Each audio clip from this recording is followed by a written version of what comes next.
Maglagay tayo ng mantika, 2 tablespoon. Ayan, sakay natin bawang, 5 cloves. Nagigisa tayo. Mhm. Siyempre, paamuyin natin yung bawang para mabango, ano? Mhm. Saka natin ilagay yung ating sibuyas. 1 medium red onion yung ginamit natin. Saka natin ilagay nating pork ribs. 800 grams na buto-buto, ano? Mhm.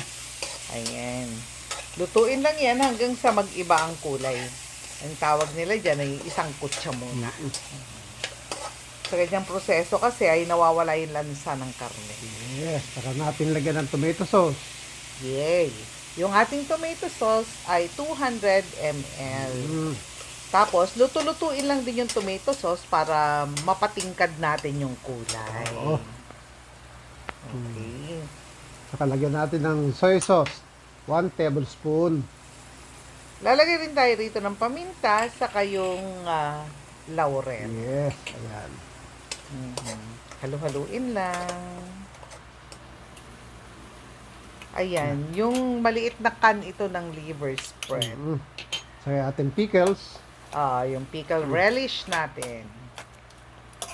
Ayan. Nakasulat naman po sa description box yung mga yung mga measurement, 3 cups na coconut milk, yung pangalawa ito. Mhm. Pangalawang piga. So, gagawa tayo ng kaldereta sa gata. Tatakpan natin yan at lutuin hanggang sa lumambot. Yes. So, ayan.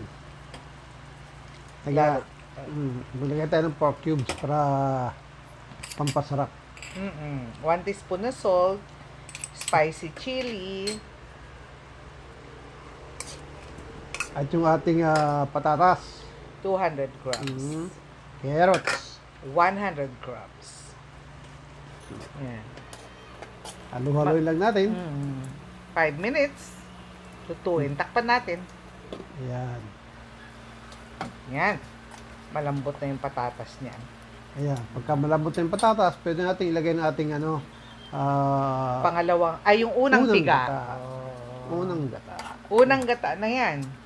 Pag naglagay ng unang gata, wag na Tatakpan. tatakpan. Yan ang sekreto doon. Ayan. So, yan. Yung bell pepper, saka yung green Green peas. peas. Okay. Kaya lang lumapot yung sarsa niya. Tapos na. Ayan. Masarap na kaldereta sa gata. So, tikman natin. Yummy. Ayan na.